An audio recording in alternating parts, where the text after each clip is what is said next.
Now I'd like to talk about what do you do if you have many tests and many possible outcomes, but only one will actually take place. So I have a variable called grade, it's a char, and another variable called score, it's an int, and I ask a question. Enter a test result. The answer goes in the score. Let's suppose I say 87. If 87 is less than 60, that's not true. So I do an else if. Is 87 less than 70? No. Is 87 less than 80? No. Is 87 less than 90? Yes. Then grade is assigned to B, and then I jump out of this if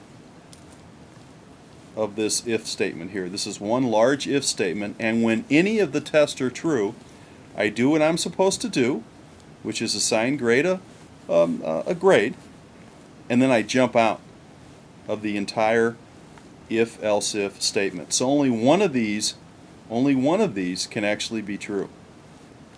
Okay, let's do it again. Let's suppose I say 55.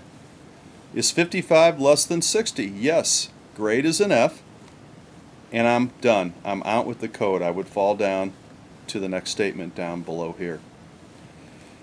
Okay, what happens if grade is 101? Well, in this case, all of these would fail.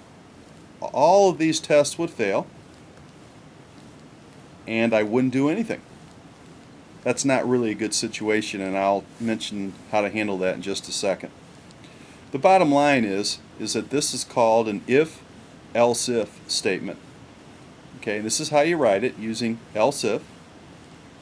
Okay, and I provide test. I have many tests and many possible outcomes. But only one test would be true, and I'm only going to do one of these possible outcomes.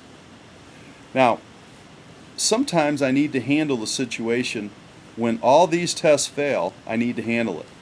And the way to do that is to have a trailing else. A trailing else is down here. I only do this else if every single one of these tests fails, and then I come down here and I say invalid data. So the only way to get down here and do that is if every single one of these tests fails. And that's the trailing else.